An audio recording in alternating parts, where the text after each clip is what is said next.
All right, welcome to another episode of One Take Podcast. My name's Sean, and this is a very special episode because I'm actually with a first ever special guest because all the guests I had were like all my friends and stuff like that. But this is somebody that I've wanted to interview for actually some time now because I'm a huge fan of his work. He runs the company Screaming Villains. He's a solo developer himself, and he did the Night Trap 25th Anniversary Edition and the Double Switch 25th Anniversary Edition, which just came out last week, I believe. So Yeah, we could go. a week ago. All right. Yeah. I'd like to introduce Tyler Hogle. Welcome to the podcast, Tyler. Yeah, thanks for having me. So I wanted to start off with like before we get into your work with the gaming community and like the gaming development stuff like that. I wanted to Mhm. ask you like my first question, I guess, which is what inspired you to pretty much be involved in gaming development, and would you say like it was kind of a difficult process to get to it?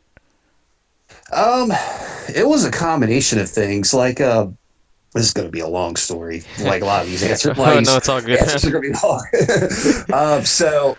I mean, it was something I definitely wanted to do as a kid, and then the plan was to do video games after high school. But I made the mistake of saying, well, now I've been in school for 12 or 13 years. I'm going to take a year long break Hmm. and then go. That doesn't actually work. That never works for anyone. So I never went back, and then video games just never happened. And then I kind of fell into some other stuff.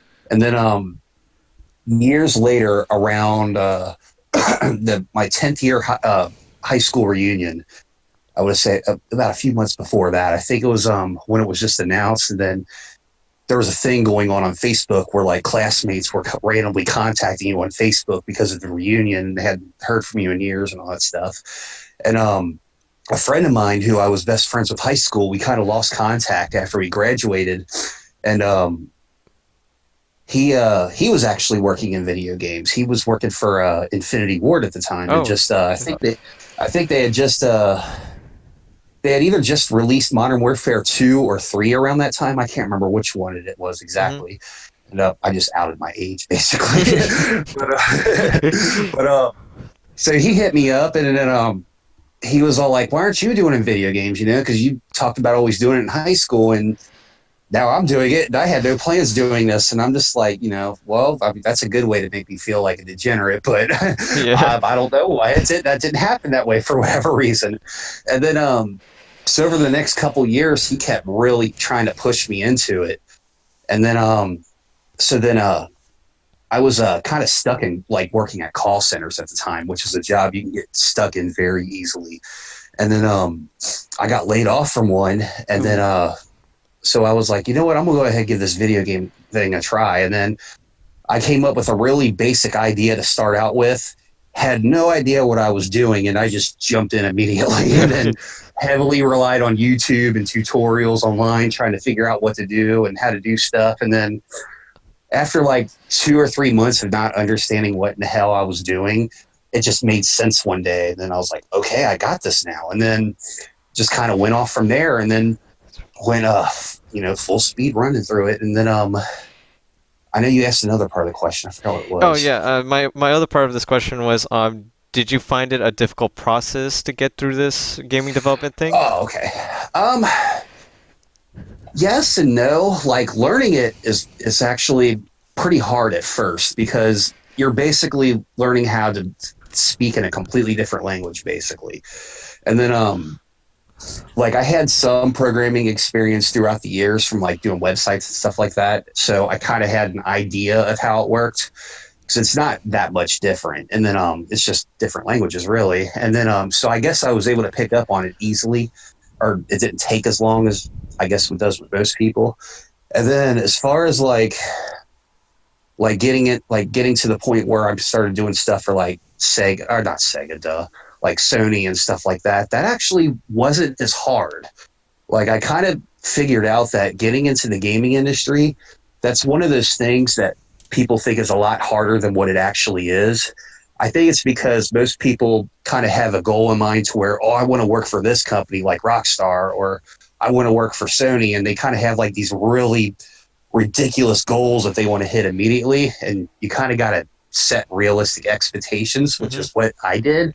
And I was like, I'm going to go the indie route. Cause I mean, that sounds more rad. I mean, I can do it whenever I feel like it. I don't have a boss. So that's the route I went, and it happened pretty quickly, and it was pretty easy to pull off.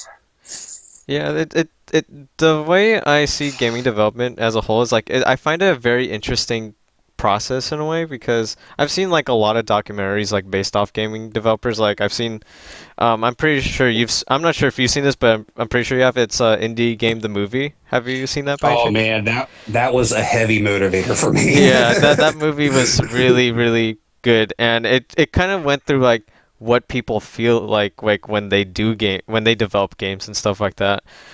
And it just sounds like a very stressful but also successfully relieving job in a way. Because when you finally get your product out, it's like, oof, I got that thing. It's out there in the world now. People are playing my stuff now, and stuff like Yeah, that. it's definitely real. It's very accurate, I thought, because like I remember when I first watched that movie, I'm just like, it can't be like this. There's no way it's that stressful. And then when I got into it, when I started doing it seriously, it was like, wow, this is just like Indie Gamer the movie. Because like with the Super Meat Boy guys, they're constantly stressing out about deadlines Yeah. throughout the movie. And then I had that problem with Night Trap. And then as with Night Trap, I don't own the game. It's just a licensing agreement. And Hmm. with typical licensing agreements, if you don't have something released by a specific date, you lose the license. So that was something I was fighting against with the whole deadline thing. Hmm. And then with the guy that did Braid, Jonathan Blow, I think his name Yeah, is. Jonathan Blow. Yeah, like how he released Braid, and then the whole experience was kind of a negative one for him afterwards.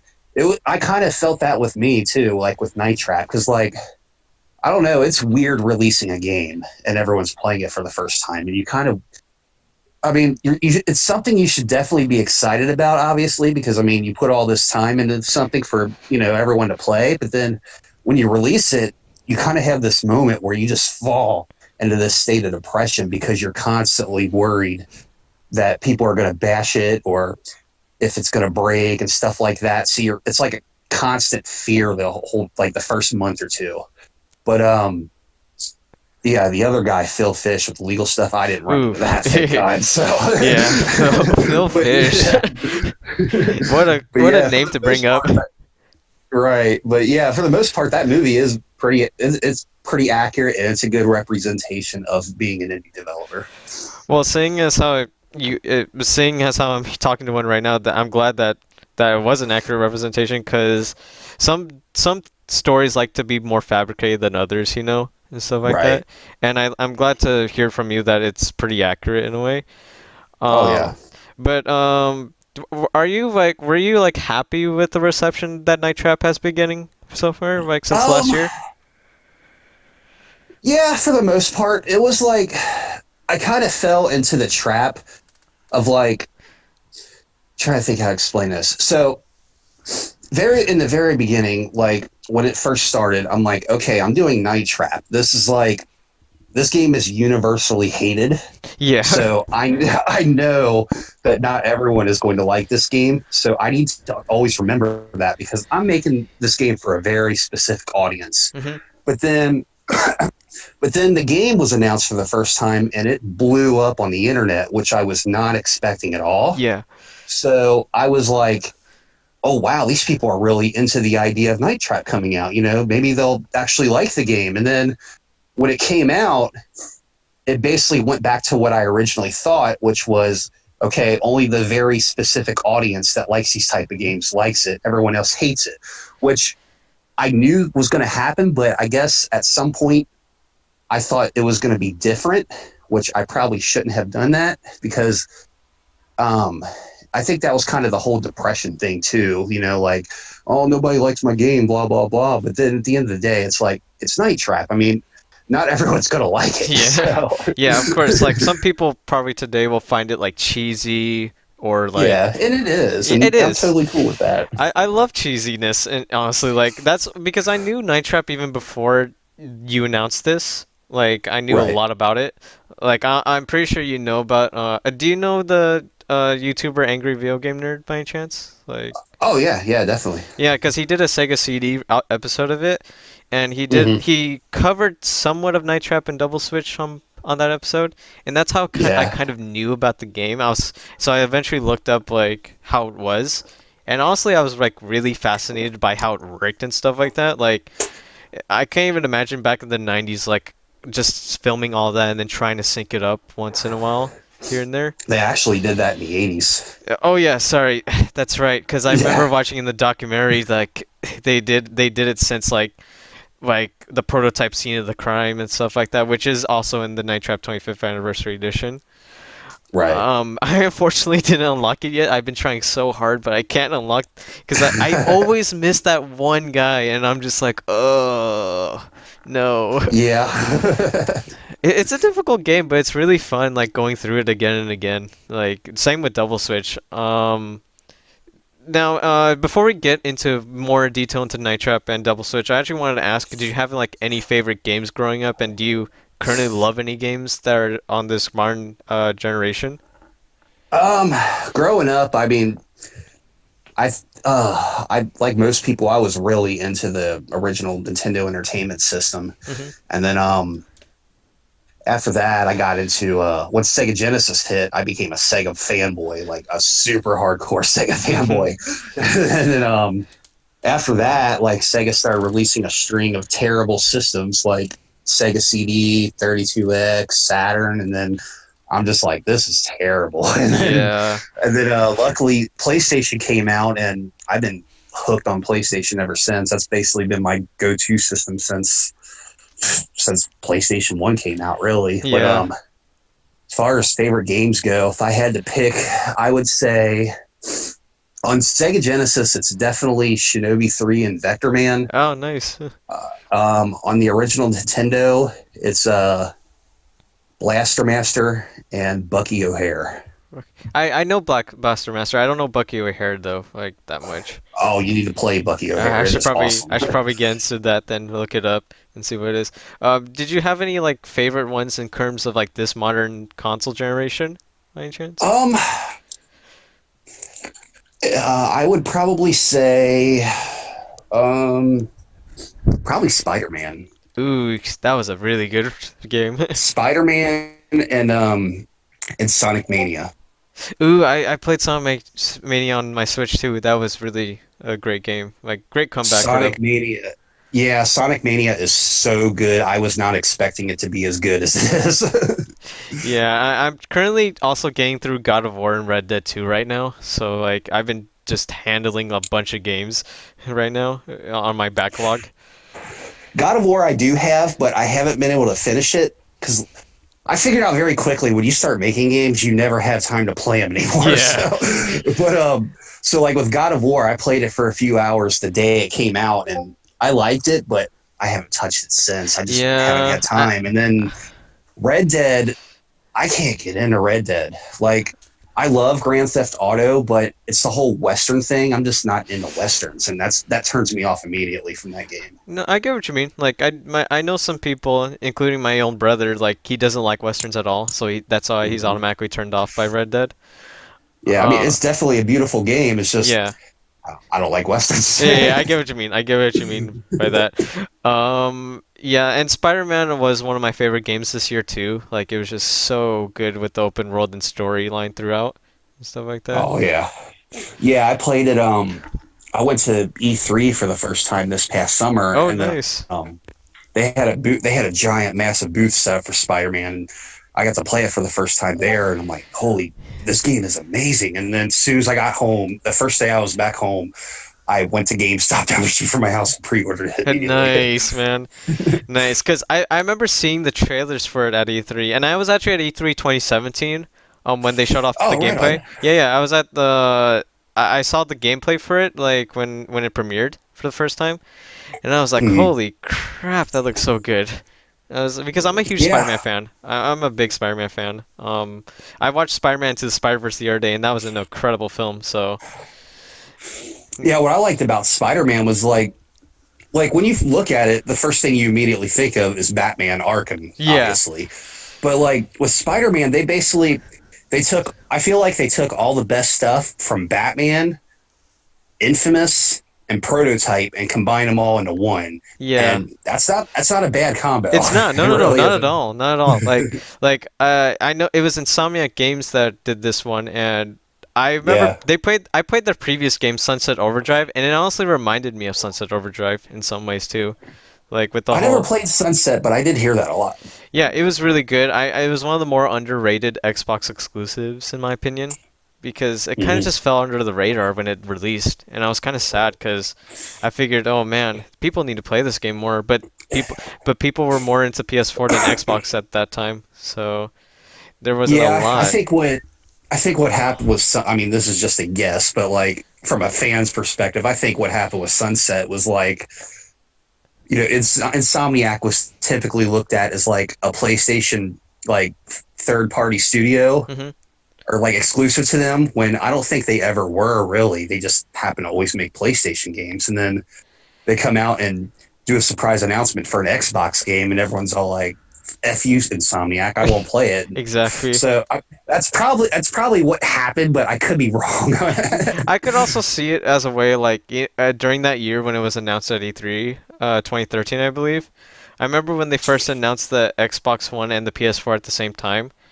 And Yeah. I remember, do you remember when PS4 had their conference and they just pretty much roasted Xbox throughout that conference? Oh yeah. That's probably one of the big reasons why that didn't sell as well, either. Yeah, because I remember at that one specifically, that's when a lot of people were jumping. Because like PlayStation 3, that was kind of, it is what it is. A lot of people liked it. Most people hated it and jumped to Xbox. But then once that conference happened and Sony was just constantly taking shots at Xbox, I think everyone jumping ship, that kind of killed some of the Xbox announcements, really. Oh Like yeah. Sunset Overdrive.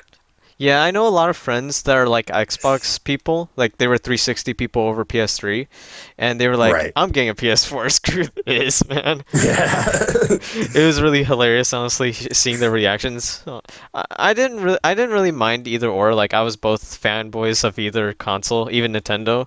Like I appreciate every Right. company itself. Um, but yeah, that was my take on modern gaming as well. So. Yeah. So moving on to Night Trap itself, when you started development on the 25th anniversary edition, you got contacted by Tom Zito himself, when Yeah. you got an email from him, and then, so what was it like when you got that call, and what was the general reaction when you both worked together on this thing? It was definitely weird because like when when digital pictures first came out and was releasing games on like Sega CD and Saturn, I was in middle school at the time. Hmm. And I remember like I think like how they had like this whole thing with like gaming celebrities like you know like Corey Balrog, and then I can't think of any names for some reason. Uh, I'm thinking like maybe like like on Cliffy B and stuff Ed like that. Boon. Like the whole gaming. Yeah, Ed Boon, for example. Like Tom Zito was probably the first one that I learned about, and then because I remember when those games originally came out, they had like this thing, and like I want to say it was GamePro magazine, where you can call this phone number, and you would get this VHS tape from Digital Pictures sent to you. Hmm. And when I got it, it was like a behind the scenes video showing the making of a Corpse Killer, Supreme Warrior, Slam City with Scottie Pippen, and I forgot what else. I want to say there was another game on that video. Hmm. And Tom Zito's featured throughout the video, so that was kind of how I first learned of him originally. And then so yeah, he was pretty much, I guess, like the first quote unquote gaming celebrity I really met, or actually learned about, I should say. And then when he contacted me about the about Night Trap, because Hmm. originally I made a mobile prototype of it, and that's how he found out about it. Yeah. And then, from the video that I posted online. So when he emailed me, I'm just like, oh man, it's Tom Zito. And then he asked me for my phone number and said he was going to call me the next day, and I'm just like, this guy ain't going to call me. And then sure enough, the next day, like my phone rings at exactly 3 o'clock, and I look at it, and I'm like, I don't know anyone in San Francisco, California. And then I'm like, wait a minute, it's Tom. And sure enough, it was. So that kind of had like a fanboy experience for a minute. Yeah. So when he called you up, like he just pretty much asked you like, what did you want to do with it and stuff like that, pretty much. Yeah, because like the whole like the night trap thing, it honestly it started out as a joke, like a big elaborate joke. Mhm. Because there was what happened was is so they had the Kickstarter a few years ago where they were trying to bring Night Trap back. Mhm. Failed miserably. Yeah, I So did hear then about Night that. Trap, yeah, so it was pretty much dead. It was pretty much dead at that point. And then there was a really brief period where a bunch or some fans were trying to make their own version of Night Trap, and every time they did, it would show up on a random gaming website as some random article. And I thought that was kind of weird that all these gaming websites were covering fan made versions of Night Trap. And then I was like, just thinking like I could easily make that game, and then because like a lot of these fan made versions they didn't work. And I'm just thinking, like, I mean, Night Trap isn't that complicated of a game, so I don't understand what the problem is. And then, just as a joke, one of my friends, he was all like, "Dude, you should make one yourself and post it on YouTube anonymously, and then we'll send it to a bunch of gaming websites just to see if they'll cover it." I'm like, "Dude, let's do it. That's an awesome idea." Because I'm on board with doing stupid stuff like that for no reason, even though it doesn't benefit me in any way. Just because I thought it was funny that I thought it would be funny if these games started, like these websites started covering like a version of Night Trap that was never going to be released. And so then posted the video, and then it didn't go viral or anything like that, but it got like over 5,000 views in less than a day, which I wasn't expecting at all. I had like a local arcade owner who sells a lot of retro games. I had him post it on Facebook, and that was it. Just one person posted it. And Okay. that's all. And then it kind of spread around all over Facebook through a lot of like retro gamers and collectors and stuff like that. And that's how all the views got racked up.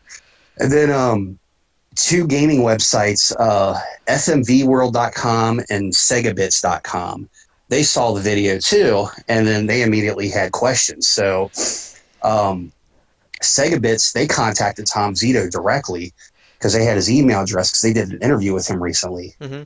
And they asked him if he knew anything about it, and of course he didn't. That was the first time he ever saw it. And then FMV World, they contacted Rob Fullup, who was also one of the guys that worked on Night Trap and one of the owners, and he didn't know anything about it either. So I'm just like, but when they both made their comments about the mobile version, they didn't say anything negative about it. Mhm. And then like Rob specifically, he thought it was awesome that somebody made this, but then he said, but at the same time, the person that's doing this doesn't own the game, and they need to contact the owners of Night Trap. So I was all like, well, if he's saying that I need to contact the owners of Night Trap, maybe there's a possibility they'll let me make this thing. So then that's when the whole thing with Zito started, when he contacted me over email and then called me the next day. And then when he called me,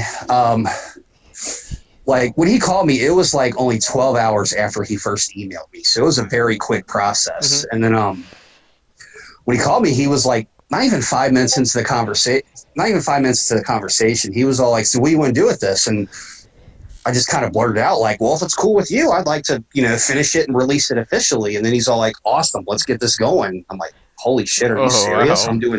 I'm like, "What?" So that's how it all started.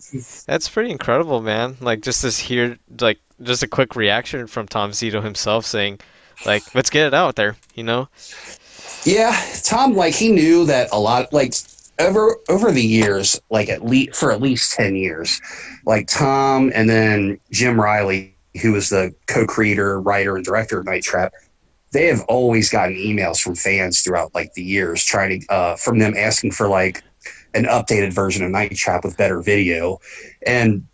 But like I think the reason why I got to do it was because I think I was the only one that was really serious about it. Mhm. Like, I guess like they had spoken to other companies before about making the game, but they all wanted like an insane amount of money up front from Tom and Jim to make the game for them, and I wasn't willing to do that. I was just thankful for the opportunity of being able to recreate something that has like this really crazy history behind it. That's how I looked at it. So. Yeah. So I think that's kind of what helped me be able to get that. That's really cool, man. Like, other than Tom Zito, did you also like contact Jim Riley as well? Because I know he was involved with this game heavily too. Yeah, yeah. Jim and Tom were pretty much the go-to guys that I talked to. There's two other owners of Night Trap. It's Mark Klein, who was like the technical designer of all those Hmm. games, and then Rob Fulop. He was I believe he was a programmer on all of them, and then uh, he was also one of the creators of Night Trap too. So those two I've never talked to. It's always been Tom and Jim Riley. But what if during the development process, it was basically like if I had like some sort of business thing that had to be worked out or like a business related question, because I was all new to all this, I was having to learn as I was going. So if I had a business related question, I usually went to Tom. Hmm. But if it was something about the game specifically, then I would go to Jim about that. Okay, and that But sounds really cool. Jim was definitely involved though. Like the documentary that was made, for example, like I set that up with Jim. Like, I basically contacted the My Life and Gaming guys to do all that, and then I set up the interview with Jim for all that, and then they flew out to California and interviewed him for like a week. That's really cool. Like I did see both of those My Life in Gaming interviews with you in one of the parts of that documentary, I believe. And Mm-hmm. it had also Jim Riley. And there was also a separate interview with Jim Riley too that was like 22 minutes long, I believe. And I was just Yeah, it was I think it was like a an edited down compressed version to go into the game because yeah. they have a lot of like with consoles they have a lot of rules to where you can't really talk about like on a PlayStation system, for example, you can't mention anything relating to Xbox. And then with Xbox, you can't have any mention on there of PlayStation. Hmm. And there's a lot of that throughout the documentary where there's a lot of talk about Sega and Nintendo. So all that couldn't go in the game, obviously. Yeah. So they created the edited down compressed version to go in the game. Okay. Because I also watched the unedited version on YouTube, I believe. Yeah, it was on Mm-hmm. YouTube as well. I was just really fascinated by everybody's approach to this game, like what it meant to them, what was the development process like for them back then, and stuff like that. Mm-hmm. I also watched the 90s documentary, the Dangerous Games one that was also in the Oh, yeah. 25th anniversary edition, and I was just Mm-hmm. like fascinated by like how much the court hearings hated this game, man. It was like people were like blaming on the being too violent against women and stuff like that. It was like, what the hell why? It's pretty much. Yeah, it's just like a lot of it. It's just people not playing the game and just seeing like scenes out of context. I mean, like if you saw only the bathroom scene, then yeah, I can definitely understand why people would make a big deal about that. But then when you see the rest of the game, you're like, all right, this is silly. I mean, it's not serious at all, and it's not what people think it is. Like even to this day, I still randomly get in arguments with random people online who claim It's too that violent. the objective right that like they claim that the objective of Night Trap is to kill women. And I'm like, no, it's not. No, not at all. Like at all. Like Right. And what sucks about it is like I don't know if these people are being serious or or if they're being trolls because you can't really tell the difference between the two. yeah, I'm just kind of like disappointed like some people just don't give it a chance or just even look up a simple video on YouTube like saying looking at what the game really is pretty much. Right. Like Like I feel like Night Trap is a game that you don't really get unless you play it because up until recently, people's only experience was they either played it when it originally came out or they watched a random video on YouTube of someone playing it very badly. Mhm. So that was pretty much only anyone's really real experience with the game. And so I feel like in order to understand Night Trap, you kind of just have to play it. And then, Yeah. a couple minutes into it, you're like, oh, okay, I get this now. Yeah, exactly. Like, I know some streamers myself who are friends of mine, Mm-hmm. who didn't know really much about Night Trap. They just went straight into it because they watched your trailer for the 25th anniversary edition, and they were Right. just like, "Holy crap! This looks like we could play this on the show. This looks amazing." And stuff like that. Yeah. This looks like it's gonna be good fun. And they played it during Halloween, and they loved it so much because they were just fascinated with the whole thing and stuff like that. Right. And they watched the It's like, documentaries too. mhm. and they were just Oh, sorry. like, no, no, sorry, I didn't mean to interrupt you there. No, you're fine. I didn't mean to say anything. No, no, you're all good. You're all good. But like they were just like, man, these senators and congressmen are just insane with the reaction towards this game and stuff like that. Yeah, it's like I feel like if you're a fan of really cheesy stuff, then Night Trap is perfect for you. Oh I yeah, mean, absolutely. it's not a game that's meant to be taken seriously because I mean, what people seem to forget is that this was a game being made for a console that was going to be ran off of VHS tapes originally. Hmm. And so it was like for an entirely new world of gaming. This was something that had never been tried before. And Night Trap is one of the very first examples. And I think when you look at it that way, I mean, it definitely helps to understand it more, but I don't think it's necessary. But I feel like if you're a fan of real cheesy stuff, then yeah, you'll like Night Which I Trap. absolutely am. I love everything Yeah. cheesy. Like I love cheesy 80s and 90s stuff, in my opinion. And that's why, speaking, I want to take an example for like Kung Fury. Did you see Kung Fury, that short film? That Oh yeah. I love stuff like that. Like that's how much I love 80s and 90s cheese, pretty much. Have you seen Miami Connection? Yes. Oh my God. I love that movie. I love it so much too. Such a big fan of that movie that I bought like the soundtrack, the digital copy, and like some merchandise. Like I love that movie too, man. Like this is how far my obsession with Miami Connection goes. So I saw it a few years ago, I guess when it got the re-release.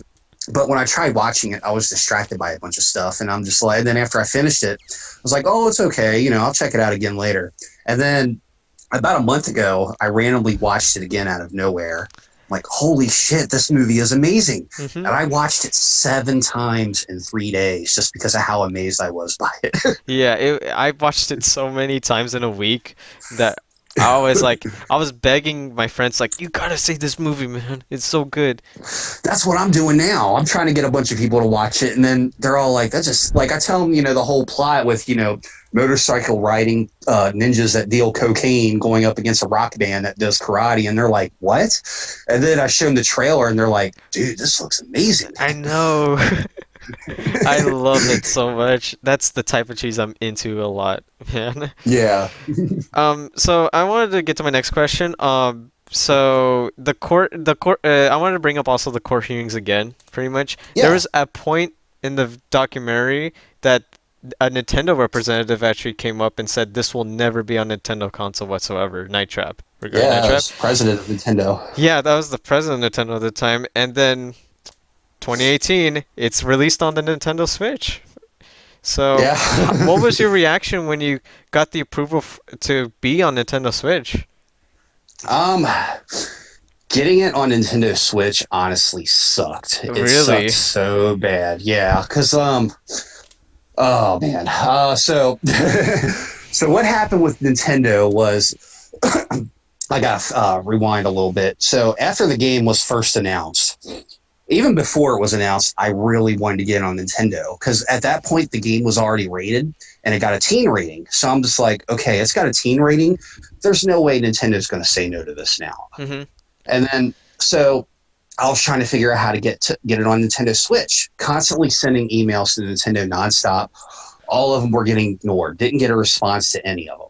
And then after the game was announced, some random person was on a Twitter and was all like, basically asking me a question. Was all like, "Is there any chance that this will get released on Nintendo Switch?" And I'm like, "Oh, I'd love to get it on Nintendo Switch. Do you happen to know anyone at Nintendo?" Just as a joke.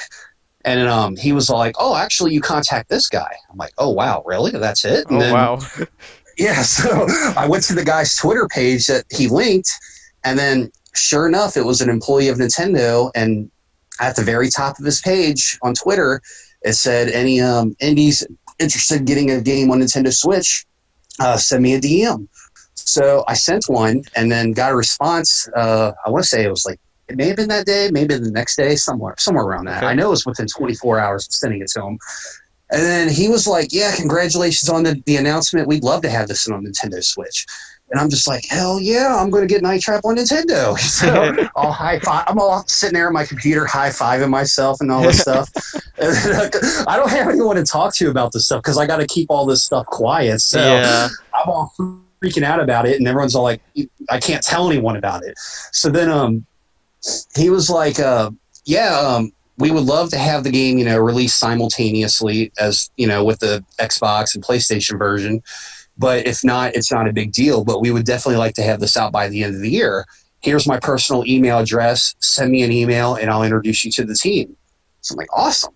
And then, so I sent him an email. And then at the time, Night Trap didn't have a release date announced. I think at the time it was just coming spring 2017. That's all I had announced. But the original plan was to release it on the last day of spring, which was on a Tuesday when all the digital stores update all their listings. And then so I sent him an email, told him the date that I was looking at, but it wasn't definite.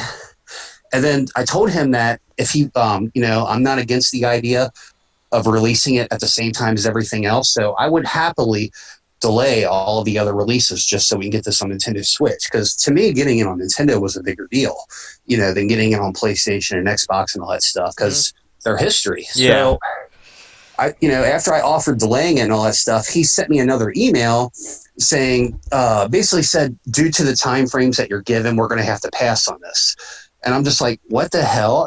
I'm offering to delay the game. I don't understand what you mean. So then I sent the dude at least 3 emails a week for a month, 2 months straight. He didn't reply back to a single one. So I'm just like, all right, so I guess Night Trap on Nintendo is dead for whatever reason, just move on. And then hold on. Sorry about that. I had to light my cigarette. You're all good. You're all good, man. So at that point, I figured Night Trap on Nintendo was officially dead. It was never going to happen. Just because the whole thing, the circumstances around that whole situation, it made 0 sense to me. So it just made me feel like, okay, they have no interest of even having this on Nintendo for whatever reason, but just didn't want to tell me that directly. So then a few months go by, and then the game is finally released. And then on Halloween, I'm out trick-or-treating with my daughter, and then I get a direct message from Josh from Limited Run. And he was all like, do you want to get Night Trap on Nintendo Switch? And I'm like, yeah, I want to, but they won't approve it. They turn me down. And then he's like, well, how about this? We just got approved as a developer, as a publisher for Nintendo. How about we just port it to Nintendo Switch for you and we'll just release it? Like, awesome. That works for me. Yeah. So that's how that came out. Wow. That sounds like a very headache-inducing process. Yeah. But I'm glad Limited Run did something about it for you because it's history now. Like, Night Trap is on a Nintendo console for once. Yeah. I never did look at it as at first I looked at it as Nintendo finally releasing Night Trap. But after a while, I'm just like, I kind of started looking at it as a game from Digital Pictures finally being released on Nintendo because none of their games were ever released on the Nintendo system. Mm-hmm. I do know that, and it kind of sucked that Nintendo just bagged on them back then, like saying, "Oh, this game will never be released on Nintendo because it's too violent and stuff like that." Yeah, it's because of the whole console war thing. Because the other part of that a lot of people don't know is I'm sure you know about this, but how Nintendo was going to release a CD-based add-on for Super Nintendo, and they were working with Sony on that. I do know about that one. Well, Night Trap was originally going to be on that system, and then which a lot of people don't know. And then once that system got canceled because of Nintendo turning on Sony and joining up with I want to say it was Philips. Philips, yes, CDI. Yeah, they joined up with them and started working with them and dropped Sony, which is how the PlayStation 1 came about, was basically Nintendo screwing over Sony.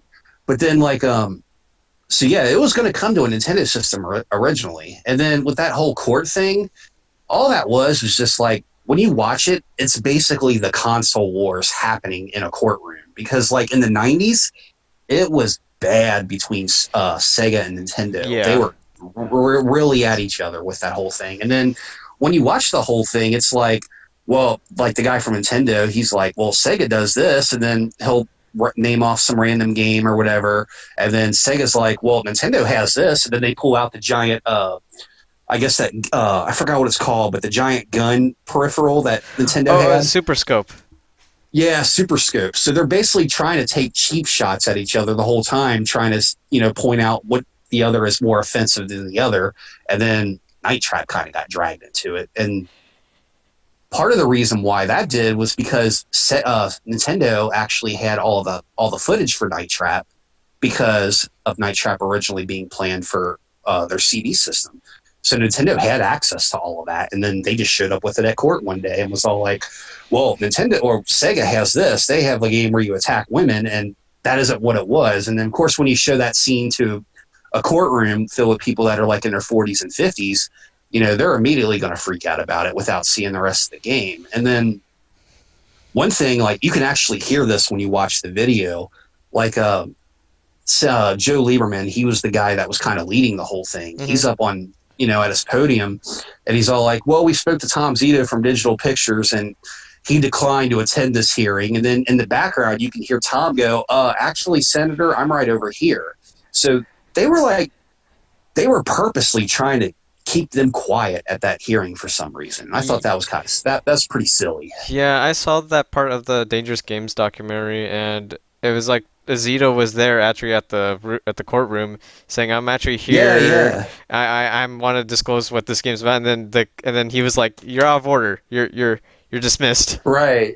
Yeah, I forgot it's on that. But yeah, it was a bad situation for Digital Pictures because like the other part that a lot of people don't know is that when all that happened, Digital Pictures was kind of accused of organized crime. Yeah. And then they had like their credit lines shut down and frozen by their banks, and they couldn't even access any of their funds and couldn't pay employees for a little bit, all because of this one scene in Night Trap.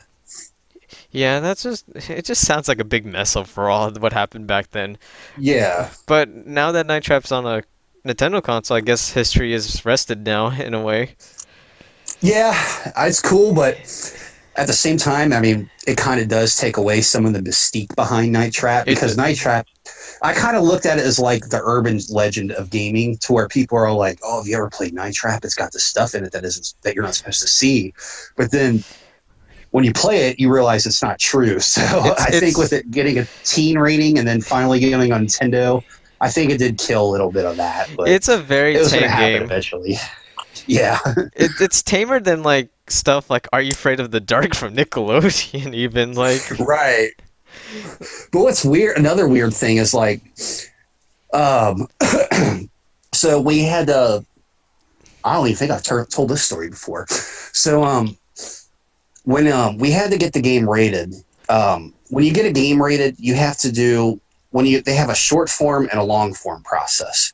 What that means is when you have a game that's coming out that's going to be released digitally, you have to do a short form rating process, which is basically you fill out an online questionnaire and then you get your rating assigned immediately. Mm-hmm. Well, when you're doing a physical release, you have to do a long form rating process, which is you fill out an even longer questionnaire, and then you also have to send a playable version of the game to get rated, along with video of everything that's in the game for them to review. Mm-hmm. But then during that process, we got an email back from ESRB, and they were like pointing out stuff that I never even noticed that would constitute like an M rating, which I never like. For example, they were like, well, on this scene at the 3-minute, 45-second mark, you have a guy walking around with a wine glass, and then you have two other guys in the kitchen with wine bottles.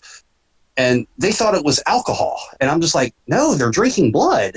And then I had to show them, I had to like send them a video of a scene like 15 minutes later in the game where it shows how the wine bottles are being made with like the SCAT team member hanging upside down in the box and they're draining his blood. Like, because of them not seeing that scene, they interpret it as them drinking alcohol throughout the game, which I would have never thought that. And then there was another thing they objected to where they were like, well, on this scene on where the girls are dancing, you could this girl's skirt lifts up and you can see her underwear. I'm like, where the hell does that happen in the game? So I went back and reviewed the footage, and I'm like, I don't know what he's talking about. And then I'm looking at it, and there's a part where Ashley, one of the girls, she like does the spin move, and sure enough, her skirt goes flying up, and you can see the back of her underwear. Oh. And I'm like, wow, I never thought of that. I've never noticed that ever. And then there was another thing where they were like, I think this was the only other thing they objected to. They were like, well, in this scene, there's a girl in the background who clearly removes her shirt for no reason, and now she's standing there in a bra. I'm like, what are they talking about? Because like, I had no idea what these dudes were talking about during all this. So then I go back to the scene in question, and I'm watching it, and sure enough, in the background, Cindy, she's standing behind all the girls, and all of a sudden she removes her top, and she's wearing a bathing suit top. These dudes thought it was a bra. And I'm like, no, they're at a lake house to go swimming. They're purposely wearing these types of outfits because they're under the impression they're going to go swimming and hang out with boys and all this stuff. So, yeah, there was a lot of crazy stuff with getting it rated that I never noticed in the game, even though I was staring at it for an absurd amount of time at that point, and I never noticed any of this stuff. That's so hilarious what the ESRB could do, man. Oh my god. Yeah, that's ridiculous. I know, it sounds very ridiculous. Yeah. There was an issue with Xbox too at one point where when you want to release a game on console, you have to basically fill out this form explaining all the information about your game, and then you send it off to them, and then they approve whether it gets released or not. Mm-hmm. Well, with Night Trap, there was a section there where I was filling out all the information on all the bonus content, and then mentioned that there was 6 minutes worth of deleted scenes that had never been seen before. Well, Xbox freaked out about this and was all like, well, yeah, due to the controversial history of Night Trap, we need to review all the footage first. Whoa. So I had to send them like 80 gigs of video just so they could review all of it. Oh my god. It's like I said, Night Trap has a very misunderstood history about it. I mean, I'm surprised that even happened to you with Xbox too. It's like, right. Wow, that's pretty interesting. What can happen with the history of a game, pretty much. Right. Well, I think I've pretty much got my fill on the Night Trap info that you talked about here right now. I actually wanted to move on to Double Switch because you also worked on that port too. Yeah. So I wondered, what was it like to get approved when you did the 25th anniversary for Double Switch? Oh, I was stoked on Double Switch because that's actually my favorite game made by Digital Pictures. I would have to agree too because I love Night Trap. I love both games a lot. Like, there's no doubt about it. But I feel like Double Switch has a more interesting story to it, and also the characters I felt are like really goofy, but also in that really good way too. Mm-hmm. And I love the actors in it too, like Corey Haim and Arlie Ermey, of course, and stuff like that. Mm-hmm. So yeah, I'm pretty sure you were like excited when you heard that you were approved for the 25th anniversary edition of that game. Yeah, like what's cool about Double Switch is that like what a lot of people don't know, what some people haven't noticed with the digital picture games in general is like they'll usually release one game and then they'll release that game again under a different title, but it's basically considered as like the spiritual sequel. So like with Night Trap, that's the whole trapping game, but then Double Switch is basically Night Trap, like an enhanced version of Night Trap. And then their other games are like that too. Like you have Ground Zero Texas, and then after that they did Corpse Killer, then you got Prize Fighter, then they did Supreme Warrior. So they always have like two titles that are similar to each other, but one of them is an enhanced version of the other. Yeah. And that's what Double Switch is basically. It's basically Night Trap 2.0, and then on top of that, they now have a Hollywood movie director directing the thing, and then now they got all these big name actors. Yeah, it sounds. I just love Double Switch so much because of like the cheesiness like of Night Trap, but also having the big name actors in it, and like the traps themselves are pretty hilarious too in a way. Like I'm one of my favorite parts of Double Switch when I trap people was I keep forgetting the guy's name, but he has the long hair with the sunglasses and the green suit and stuff like that. That dude is so popular from that game. I had no idea that he was like a favorite character until recently. Yeah, I love him. Like when he kicks the lamp and then he just does his scream and then he falls down into the pit. That was like one of my favorite moments. I laugh every Yeah, time. it's kind of weird, like when you release these games, because like you learn stuff that you never would have thought. Like with Double Switch, for example, like I had no idea that guy was a popular character, and then even with Night Trap too, because like with Night Trap, I just assumed that everyone liked Lisa because of the bathroom scene, and then Megan because of her singing the theme song. Hmm. No, it turned out Ashley was the more popular character, which Really? I never would have expected. And I'm like, why do you like Ashley so much? And they're like, because she's hot. I'm like, oh, okay, whatever. And then this ponytailed guy with the green suit's the more popular one on Double Switch. Yeah. It's like not even a main character, just like one of the random intruders, and everyone seems to like him. I guess it's because he has the more memorable trap scenes. Yeah. Do you have a favorite character from Double Switch? Um, Probably Jeff. Oh, Jeff's funny as hell too. Like I love Jeff a Only lot. because I know the whole thing with trying to be a struggling musician, so I can relate to Jeff. Yeah. I would say my favorite character was Alex, the journalist, because Oh yeah. I love her arc, and also like I'm planning to become a journalist too for pop culture stuff. So Mhm. it was really kind of nice to see a journalist in the game too. Yeah, that's another thing that kind of sets Double Switch apart from Night Trap is like with Night Trap, there's like one main story going on, which Double Switch has that too, but every single character also has their own story throughout Yeah, the game. which I love. Like it has multiple storylines, technically you could say. Right. I also love the fail screens too of Double Switch more than Die Trap because I just love seeing Corey Haim or Arlie or me freaking out about you failing. Yeah. Like one of my favorite failed scenes in the game was when if you fail to like protect the band from like that green suited guy like from attacking like the promoter I believe or something like that when they were Oh yeah, when Corey says you just blew their big break. and now we gotta listen to them for months except for you. Bye bye. I don't care what anyone says. That Tunnel Vision song's cooler than the Night Trap theme I song. love that song too. Oh my I just god. wish it was longer. I know. I wish it was longer too. So when you developed the 25th anniversary edition for Double Switch, was it like the same-ish developmental process that you went through with Night Trap, or did it work a bit differently this time around? It was a lot different because like with Night Trap, what happened was is like Night Trap was my first console game. But what happened was is Night Trap originally started out. It was originally just going to be released on mobile. It was going to be on Android and iOS, and then so the game was completely finished, but made an entirely different way. And then during testing, I was like, "Wait a minute, this is Night Trap. I should be able to get this on consoles." So I went ahead and tried that, and then it ended up getting approved. So I had to go back to the mobile version that I just spent like 2 months creating of Night Trap, and I had to like just keep building on top of it to make it more as a console game. So a lot of stuff was added because like all those menus and all that Mhm. behind the scenes stuff, none of that, and then like the multiple layouts, like none of that was in the mobile version. So it was basically like starting over from scratch, but taking the existing code I just read and built on top of that, and then but with Double Switch, like when I started that, I went in as if I was making a console game, and it wasn't a mobile game that I'm trying to change into a console game. Hmm. So yeah, it was very different. But like another thing was I got to get technical on this, so hopefully this makes sense. So there's Night Trap doesn't actually play videos. What it is it's just an elaborate image sequencer. Basically, what the game does is it cycles through thousands of images to simulate video. So Huh. it's not actually real video that you're watching.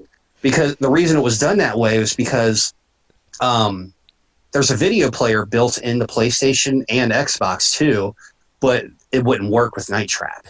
It was very unreliable, kind of buggy, and then it was always crashing because it was designed like it wasn't designed with digital picture games in mind. It was made to, basically play one video and that's it, like cutscenes, for example. But with something like Night Trap and Double Switch, you got to have like 4 to 7 videos running simultaneously. So it wasn't made with that in mind. But then the day that Double Switch was actually what it passed certification, they actually ended up releasing an update that day to the engine to where they completely rewrote the video player. So I was like, awesome, with double switch, I can actually do real videos and not export thousands of images. Yeah. This is going to go by so much faster now. So double switch was definitely a lot easier and it went faster, but at the same time, it brought up more issues because now all the issues that I was running into with bugs and stuff like that, they were completely different than what happened on Night Trap, because they were made completely different from each other. Because like one is using real video and the other one isn't, so it brought on a whole new list of different bugs and stuff that I had to figure out. And then another issue that happened with double switch is like I say that I finished that one faster, but it took longer to release that one than it did with Night Trap, because like with Night Trap, that game, it took, I want to say it took 7 months to make that game. Mm-hmm. Double Switch technically took 4 months, but then there was a glitch in the game, like not a glitch in the game, but a glitch with the actual video player to where the game would randomly crash whenever certain videos ended, and it was completely random. It was never the same videos every time. So it took like 3 months to even get a fix for that from the guys that designed the engine that's built in. So if you take into consideration that 3 months I had to wait to get one thing fixed, then yeah, double switch took longer than Night Trap. Yikes. Yeah, that's because like that game was because like I don't know if you saw it, but Limited Run did an E3 conference where they announced all their upcoming releases. I did see that. Yes. And at the very end, they announced double switch. That was actually the day that I finished it, and then or actually no, I finished it 2 days before that, because I finished it. And then the next day was when I flew out to California for E3, and then they did the announcement. And then when I got back, I was going through it again, and then that's when the crashes started happening. So then the rest of the summer was spent trying to get that resolved. But yeah, I wouldn't even let Limited Run do that announcement until I was done with the game. And at that point, I thought it was finished. Yikes, that sounds like a very painstaking process as well, man. Yeah. Yikes. So I noticed like in the game, like there's bonus content as well. Same with Night Trap. Mm-hmm. I actually didn't get to unlock it yet because I didn't get the A rating either. But I actually patched that to make it easier. Oh, what'd you do? I kind of modified the formula for that calculates your rating, because like at first I was like, man, this is like, me and the testers, we were able to do it easily because we had hours into this game, so getting an A to us was nothing. But then once it came out, everyone started freaking out like, man, A rating sounds hard. And then I was like, you know what, this may have been a little too difficult. I'm going to go ahead and release a patch to kind of make it a little bit easier. So I did that, and then as it's going through the approval process, all these A's start popping up. So, but yeah, it should be easier now. Okay, because I've been streaming the game myself on my Twitch channel, and I've been trying to like so hard to get that A rating, and I'm just like, because I want to know what's inside that bonus content. I actually don't know what's inside it. So, do you know? Did you want to disclose like what was in the bonus content? Yeah, it's about I want to say it's about 25 minutes of more video. It's either there's some deleted scenes in there. There's some screen tests where it has like a character walk out into the to the room and just kind of look at the camera and stuff like that. There's a bunch of stuff like that. There's a couple of unfinished scenes in there that have never been seen before. What else? And then there's like a video of them actually filming scenes too. Like for example, like the band, how it shows them playing in the game. Well, there's a video in there, the bonus content, where it shows the band playing, but they're playing along to a recording of the song. And the drummer, you can actually hear him playing the song. And then there's a guy offset that's actually singing the song, and Jeff isn't really singing it. So a bunch of stuff like that. Huh. Yeah, I really wanted to see that bonus content as well. So probably when maybe in a few hours I'll go back to it and just get grinding onto A rating for the game, because I really want to see what's in there. Are you playing on a PC or PlayStation? Both. I have both copies. I think I know for a fact I did patch it on PlayStation to make it a little easier. I can't remember if I did it with Steam though. I might have to go check that. And if not, I can just push the patch out. All Only take right. about 10 minutes. All right, that sounds good because I don't remember seeing a patch on Steam when I launched Steam today. So, I will I got both because I was like I'm a big fan of this because Yeah. I actually have when I went to PAX South this year, Mhm. I bought a Saturn with double switch, so I played it on my 4K TV and it's like crappy quality and stuff like that, but I don't care because I love it so much. I'm just Right. like I'm willing to do anything to play any digital picture game pretty much. Yeah. Getting an A rating on there is actually pretty easy. I think part of it that a lot of people think it's difficult is because they don't know the requirements to get it. Yeah. But really all it is if you it's just a simple math formula to where it takes like the number of people you captured and divides it by the total number that appear in the game. And as long as if it averages out to 90% then or higher, then you get an A.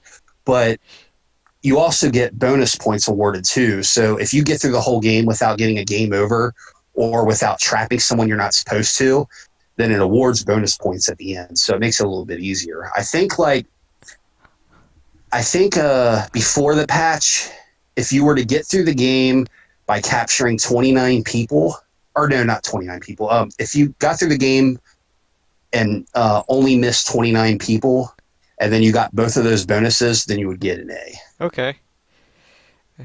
Well, yeah, I definitely gotta get back to it as soon as possible now because I've been like I stream it through my PC, so I've been playing the PC version on my Twitch channel. Mm-hmm. So I've been trying to like see like, man, what can I do to get faster and like trap people and don't trap this person, get ready for that trap and Yeah. stuff like that. Because I've been like constantly just grabbing my controller, just like going as fast as possible to trap as many people as I could. And it's been very Yeah. difficult, but I mean, I guess that's the name of the game, right? Yeah. Like a lot, like with the thing with double switch is that I actually think it's easier than night trap. But like the way the games work is that with night trap, it's the same thing every time you play it, but with double switch, obviously it's randomized a bit. But with double switch, there's no point in the game to where you get a game over if you miss too many. But night trap has that happen like 3 or 4 separate times throughout. So with double switch, you can actually miss people and just watch the story and still get through it. And with double switch, as long as you memorize the order that all the important scenes come up, then you're fine. All right. Well, yeah, I definitely need to get back to it. When as soon as possible. I noticed I already finished the 25th anniversary edition. Technically speaking, I already finished on Mm-hmm. PC and stuff like that, and PS4. I noticed like at the end of the game there was an in memoriam section for the actors who have Mm-hmm. passed. Honestly, I was honestly really touched by that moment because it was like, ooh, man, that was that was so touching. Was that your idea to put into the game? Actually, it wasn't. It was I got going back to Night Trap. When Night Trap was announced, a former employee from Digital Pictures actually contacted me. He was a tester on a lot of the games, and he actually appears in the Dangerous Games documentary too. Like there's a on Dangerous Games when you're watching it, there's a part where it shows two gamers playing Night Trap, Oh, I do and remember that. well, the guy on the left that has the really long hair, he actually contacted me, Oh, he and did. yeah, and he's also in the other documentary too that covers the making of Corpse Killer and Supreme Warrior and Slam City. He's in that one too. He's in that one more actually. He's on there. He's labeled as a Paul Nose Ring Gluck because they had like these goofy nicknames that were on there.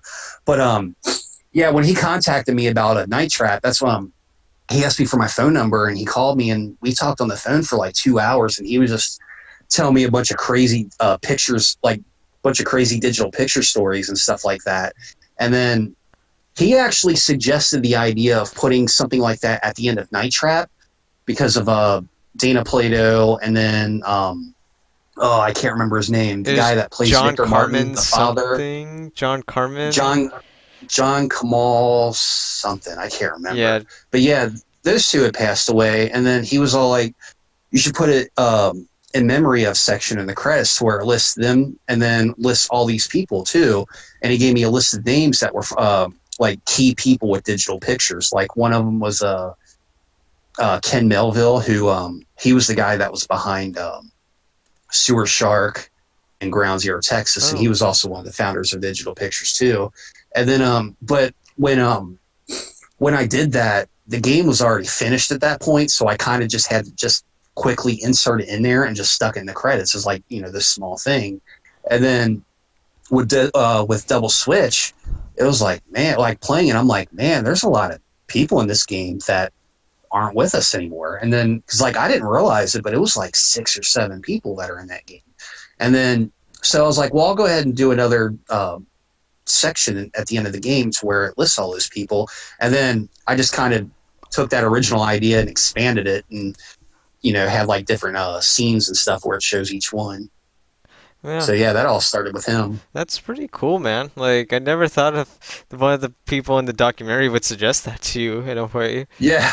That's pretty interesting, man. Now I feel weird about asking this question because I know you've said Oh. it sucked being doing the Nintendo process and stuff like that. But can we expect Double Switch on the Nintendo Switch? Yeah, it's definitely coming. Limited Run, they're doing the porting process again. I know they're working on it now. They've been working on it for a little bit. I was told that they were shooting for January, Next year? but I don't. Yeah, like next month, but I don't know if they're still set on that date or not. I haven't talked to them in a while about it, but I do know they are working on it. Okay. Because I noticed there was also physical copies for PS4 as well. Mm-hmm. I didn't get mine yet, but I'm willing to wait because I already have it. So, Yeah. but so that's pretty exciting to hear. That's also going to be on Switch because I mean, with the game called Double Switch, it's pretty Yeah. appropriate to be having it on Switch as well. I can't count how many times someone would say, "Are you going to release Double Switch on Switch?" Tee hee hee, and I'm just like, "Come on now." Oh man. So I have a last couple questions before we wrap this up. Is there like any other FMV games that you would like to re-release by any chance? um, there is. I'm trying to think of one actually, because I know there was others. Like the digital picture ones, I'm still working on those because Night Trap and Double Switch aren't the only ones that are coming. Okay. It's pretty safe. Like if you kind of know, like I'm trying to think how to explain this where it makes sense. Like it's pretty. I'll just go ahead and just say it. Pretty much all of them are coming except for the Make My Music video games, like with Marky Mark and Criss Cross. Only because those are licensing nightmares, and I'm not even trying to get involved with that. All right. And I think Sega actually owns the rights to those games Okay. too. And then so those aren't going to happen. But trying to think what else. The sports games like Slam City with Scottie Pippen and Quarterback Attack, those I'm not sure. Only because I think those games honestly suck, and I don't know if there's anything I can do to those. Because like with Night Trap, the goal was to try to make it a little bit more playable, and so like if there's stuff in these games that I can fix that makes sense, then I'll do it. But like with Quarterback Attack and Prize Fighter, I don't know if I can. But so I'm still undecided on those. And then but yeah, pretty much the rest they are going to come at some point. The only one that I'm kind of unsure about is Sewer Shark Ooh. because Sewer Shark is missing a bunch of video. Oh, it is. Ooh, yikes. Yeah. Because I know a lot of people were saying I want Sewer Shark on the PS4 or Xbox. Yeah, I want that too, but it's just like I don't like the stuff that's missing is kind of important. Like all the turns are missing for out of the video footage. So I mean, I could replace those scenes with video from like the 3DO version, Hmm. but I don't know if people would be cool with that. And you did the It's like, same thing with Night Trap, right? With the game over screens as well. But yeah, with Night Trap, I had to do it with the game over screens and then one of the endings, um, but not as many people really noticed that just because of how small the screens were. hmm So you couldn't really see how bad of quality they were in. But with Sewer Shark, it would be extremely obvious. So I think like the only way I could get away with it is I would have to attach some sort of disclaimer at the beginning of like every single trailer I released, and then at the very beginning of the game. So I mean, I might do it. I'm not sure yet. Okay. So are those pretty much like your future projects in a way, you could say? Yeah, those are the ones I'm trying to get through right now. And then it kind of snowballed after Night Trap. After Night Trap, it was all like, well, how about you do this one and then do that one, and then that's what ended up happening. So now I'm pretty much doing all of them. But which is cool. I mean, I was a fan of those games, and I think it's cool that Sega CD games are getting re-released and remastered because that hadn't really been done yet. Yeah, And then but outside the digital picture games, one I really want to do is a game called D. That came out originally on Sega Saturn and PlayStation. I think I've It's heard of just the that. letter. Yeah, it's just the letter D. That's it. And then that's one I want to do. And then one that a lot of people keep asking about is Sherlock Holmes and Phantasmagoria, but I don't think those are possible. I see. Yeah, I know about those games, and yeah, they're quite the games. Those are. Yeah. Yes, I know they're popular. It's just the problem is like with Sewer Shark, or not Sewer Shark, with Sherlock Holmes, I can't figure out who owns the game. Like I did look into it, but I can't figure out who owns that one. And then with Phantasmagoria, Activision owns that. So Oh, I'm just okay. like, okay, yeah, that definitely isn't happening. So Yeah. So with these future projects that you're technically announcing here, are you still working closely with Zito and Riley with these as well? Or it depends on the game because with like when Digital Pictures filed for bankruptcy, all the rights to all the games split up.